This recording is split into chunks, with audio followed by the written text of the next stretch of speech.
vous présenter un livre qui s'appelle Gardien des cités perdues. Là, c'est le tome 1.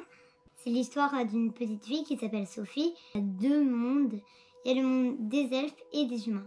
Au début, elle est dans le monde des humains, mais elle va se rendre compte, elle est une elfe. Et du coup, elle va habiter dans le monde des elfes. Mais c'est pas tout. Ensuite, il y aura des complots avec des codes secrets. Donc, des choses un peu fantastiques. Donc, elle va rencontrer plein de personnages. Elle va peut-être tomber amoureuse, se faire des amis, se faire des ennemis aussi. Elle va rentrer dans une école qui s'appelle Force Fix. Donc, je vais vous lire un peu le début. Gardien des cités perdues. Prologue. Flou, morcelé, les souvenirs flottaient dans la tête de Sophie sans qu'elle puisse en reconstituer le puzzle. En s'ouvrant, ses yeux ne rencontrèrent qu'une obscurité totale. Quelque chose de rêche lui enserrait les poignets et les chevilles. Impossible de bouger.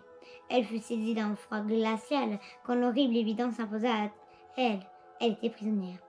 Un bâillon étouffa son appel à l'aide et, lorsqu'elle inspira le parfum doucereux d'un sédatif, lui picota les narines. La tête lui tournait. Allait-il la tuer? Le signe noir était-il réellement prêt à détruire sa propre création? Mais alors, quel était le but du projet Colibri? Quelle était la raison du grand brasier? La drogue l'entraîna dans un sommeil sans rêve, mais elle lutta, se raccrocha au seul souvenir susceptible de dissiper un tant soit peu ce brouillard noir comme de l'encre. Deux yeux magnifiques, couleur aiguë marine, ceux de Fid, son premier ami dans cette nouvelle vie, son premier ami tout court. Alors c'est une série, du coup il y a 5 tomes en tout, et il fait 500 pages.